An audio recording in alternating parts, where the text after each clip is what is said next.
নমস্কার বন্ধুরা, welcome back to my channel. শুরু করছি একটি ভিডিওতে কথা বলবো বৃষ্টিকে নিয়ে। বৃষ্টির গতকালের ভিডিও এবং অবশ্যই থাকবে কল রেকর্ডিং। তো শুরু করছি ভিডিওটা। তো প্রথমে ভিডিও শুরুতে যেটা বলবো সেটা হচ্ছে কালকের বৃষ্টি যে ভিডিওটা ছিল বা ব্লগটা ছিল, সেখানে ছিল একটা পিকনিক টাইটেল থাম্বনেলে ছিল। তো বাচ্চাটা বায়না করেছে, যার জন্য ওকে মাংস মানে চিকেন আর ফ্রাইড রাইস রান্না করা হচ্ছিল। তো সেইটা ও করেছে রান্না। ও অসুস্থ কিন্তু তা সত্ত্বেও রান্নাটা করেছে যেহেতু ওর বাচ্চা বলেছে। আচ্ছা, একটা জিনিস একটু মানে জানতে আগ্রহী হলাম যে ও কি ওর ছেলেকে কোনো স্কুলে ভর্তি করেনি, মানে যেহেতু ভীষণ ছোট, তো এখনও কি কোনো স্কুলে ভর্তি করেনি? কারণ ওর পড়াশোনার তো একটা এফেক্ট হচ্ছেই না, যতই বাড়িতে পড়ানো হোক। একটা কোনো স্কুলে ভর্তি না করলে কি সেই জিনিসটা হবে? অবশ্যই এখন তো ওর মা রিতম ওর বাবা, তো মানে ওই অর্থে বাবা বায়োলজিক্যাল ফাদারের সঙ্গে তো কোনো সম্পর্ক নেই এখনও। তো জানি না, সেটা হয়তো ওরা কিছু ভেবেছে, তো করবে ভবিষ্যতে। তো যেটা বলার সেটা হচ্ছে যে তারপরে রান্নাবান্না করলো এবং বলল প্রচুর লোক আসবে, বাপের বাড়ি থেকে প্রচুর লোক আসবে, যদিও আমরা কাউকেই দেখিনি সেরমভাবে। তো অনেক কথা বলছে, ইয়ে করছে, এবং সবসময় একটা জিনিস, যে আমার শরীরটা কিন্তু ভালো নেই। আমি ভাতের ফ্যান কিন্তু মানে গালতে পারি না বা উপর দিতে পারি না, কিন্তু ফ্রাইড রাইস যখন করেছে, ফ্রাইড রাইসটা কিন্তু যে ভাতের ফ্যানটা যে ও ড্রেন করেছে বা সেটাকে যে ঝরিয়েছে, সেটা কিন্তু আমাদের মানে দেখায়নি, ঠিক আছে? সেটা হয়তো ক্যামেরার আড়ালে করে নিয়েছে। তো এই মোটামুটি ব্যাপার বোঝা যাচ্ছে। একটা মিথ্যার নাটক আবার শুরু করতে চাইছে, কিন্তু দর্শকদের জন্য এবং কন্ট্রোভার্সি ক্রিয়েটারদের জন্য সেটা করতে পারছে না। আচ্ছা, এবার আসছি কল রেকর্ডিংয়ের কথা। কল রেকর্ডিং অনেক জায়গাতেই কল রেকর্ডিং শোনানো হচ্ছে, অনেক রকম কল রেকর্ডিং শোনানো হচ্ছে।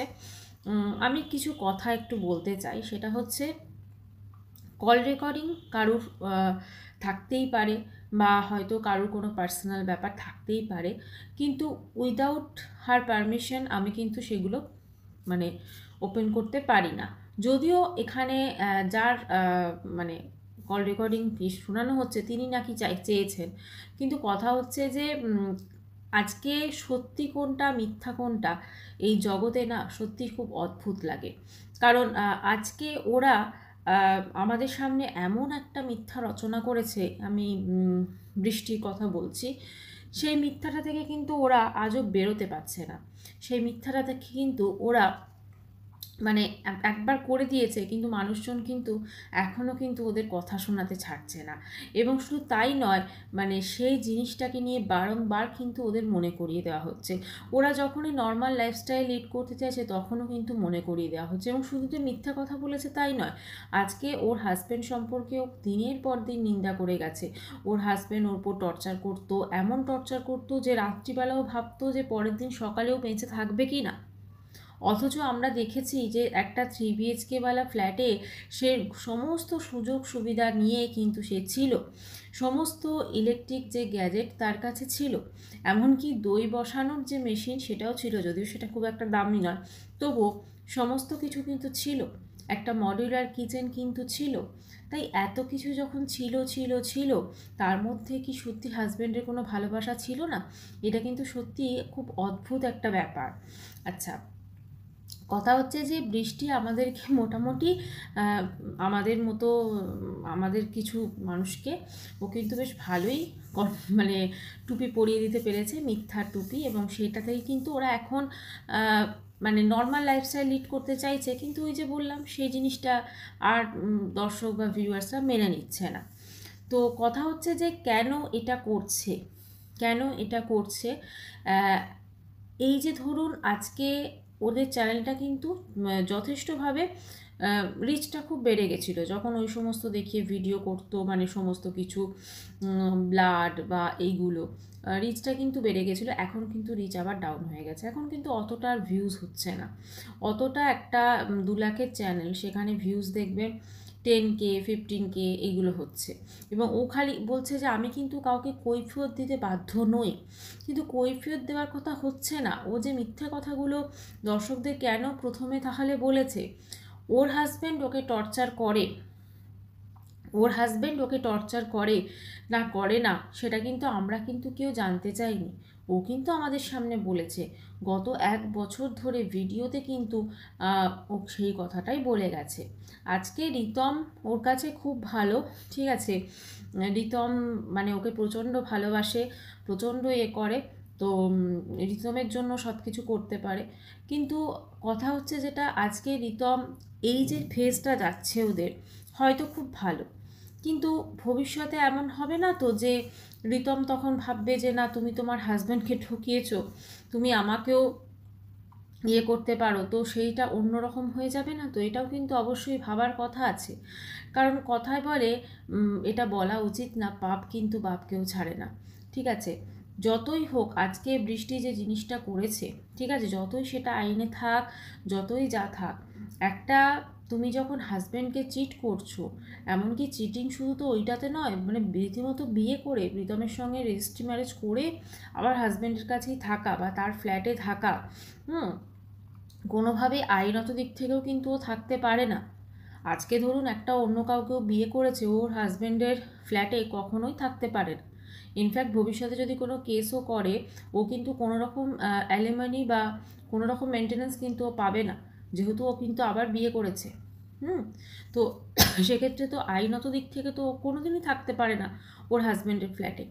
তো হাজব্যান্ডের ফ্ল্যাটে যখন সে থাকতেই পারে না, তবুও সে থেকেছে, একটা অ্যাক্টিং করে গেছে এবং দর্শকদের সামনে একটা প্লটিং করে গেছে যে দেখো, আমরা আমার সঙ্গে এই টর্চার হয়েছে, আমার সঙ্গে অমুক হয়েছে, এদিকে আমরা দেখছি চুলে কালার, চুলে হাইলাইট, চুলের যত্ন হচ্ছে, রূপচর্চা হচ্ছে, প্রতিদিন নিত্য নতুন ভালো মন্দ রান্না হচ্ছে।